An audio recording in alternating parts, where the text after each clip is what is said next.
I am on my way to Jericho from Woodmere, about an hour drive. Last job of the day. It's 2 o'clock. And I'm going to a Jandy pool heater that is reading 138 degree pool water temperature when it's probably in like the high 70s, mid 70s. So the camera's yelling at me for recording while driving. But hopefully I get some good video, and hopefully you enjoy watching.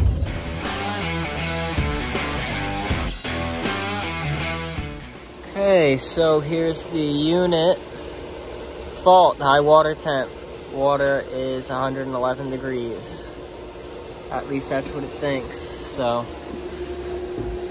let's see where our power is. These pumps are annoying, so I'm probably gonna turn those off.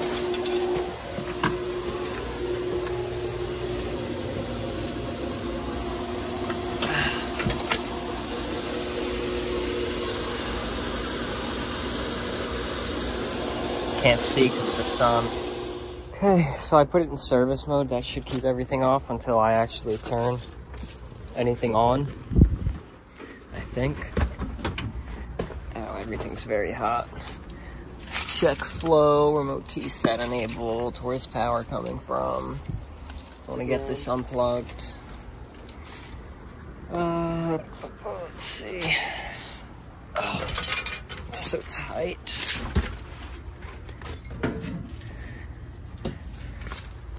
What am I special?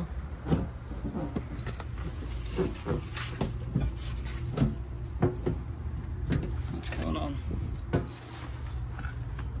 Oh, right here. Oh, there we go. Pool heater. Now what does it say? There we go. Now, let's get the front cover off.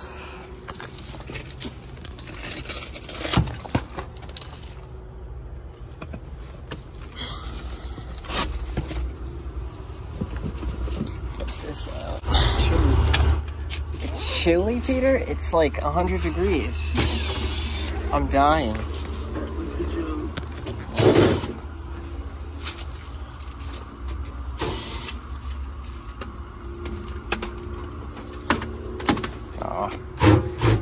And the lens is blurry. Why is that?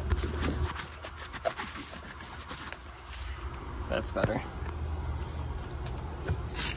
I need a small screwdriver, which I don't have because my little screwdriver went missing. Oh, I have this one though. This will work.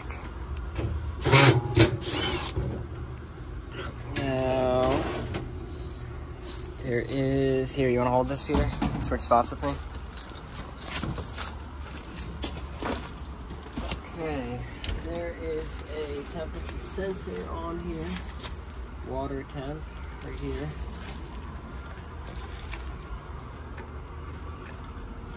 And first thing I'm going to do is, after disconnecting it, check our resistance value. And Peter, get those boxes out over here.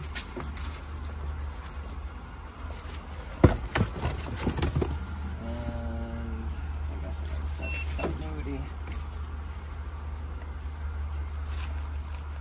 And that should auto. 7.61 k ohms. Now, where is the sensor in here?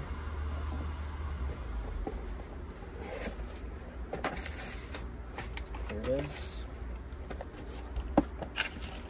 Let's see. It's not going to read exactly the same, but give us a baseline. What it is reading. 6.7 ohms. It's not very different. Is it k ohms? Hold on. It was k ohms.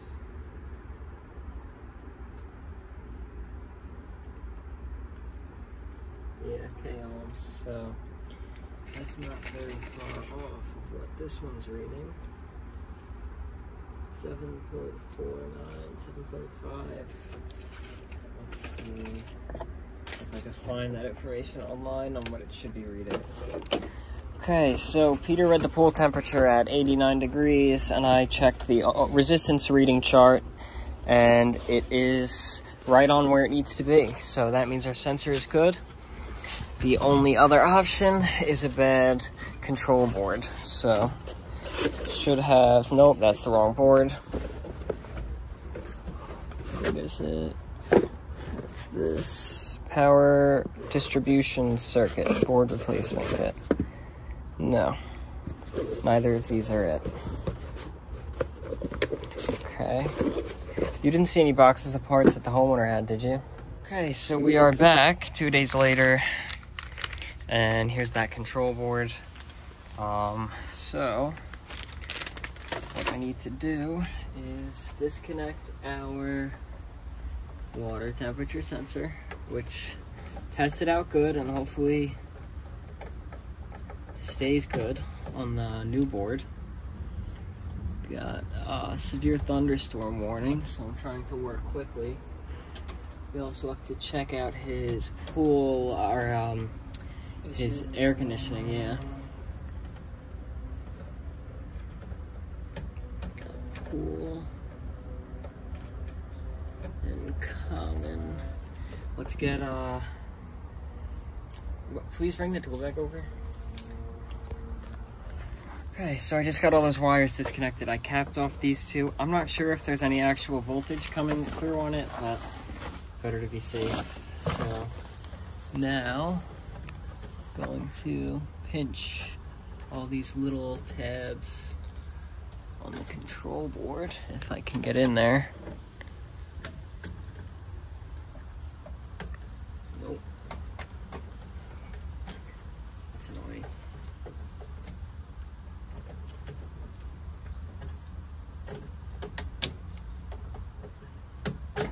Got one out. And two. And three.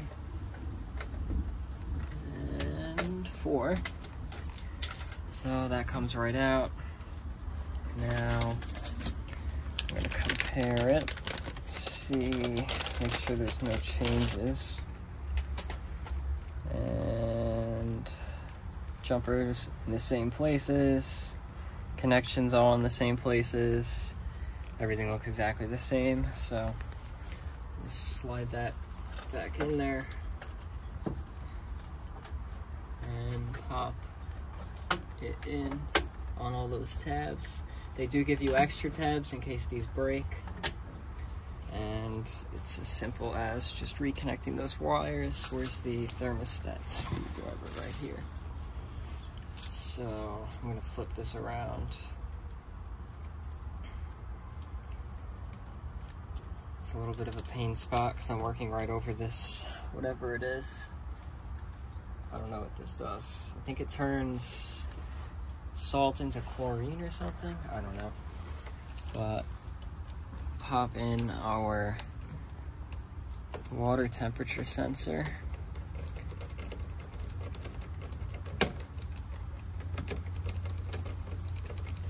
And then we have our gas valve and our flue temperature sensor.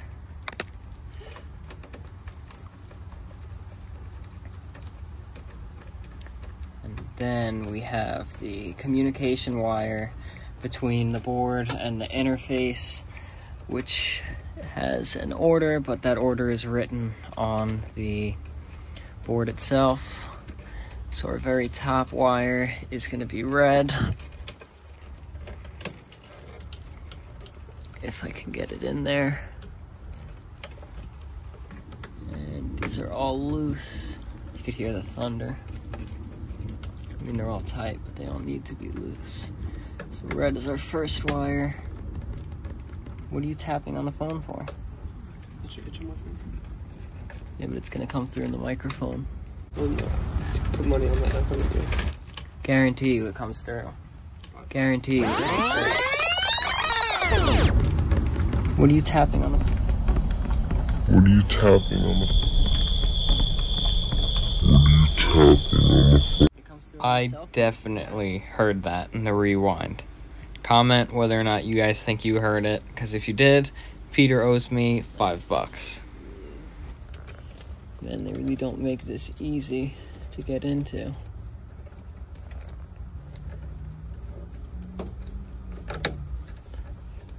Nice and tight, but not tight enough that I strip it out.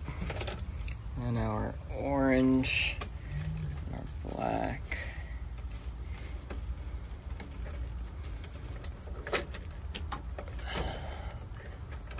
Wow, it's starting to actually like get really dark.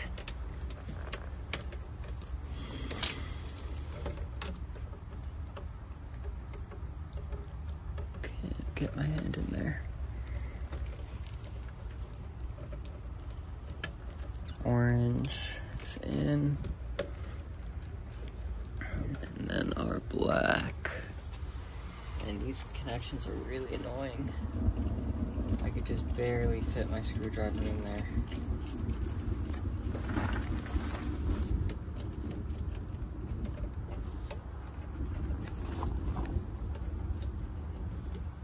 Okay, and our black is in. Are you zooming in on my face?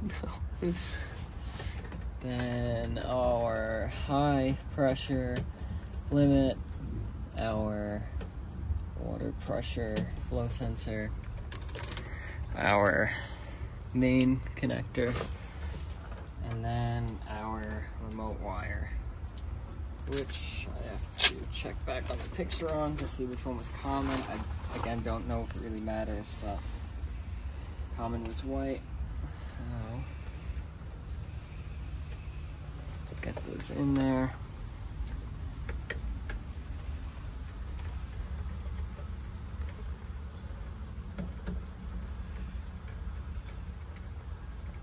And if you could, power the filter pump on and power the pool heater on.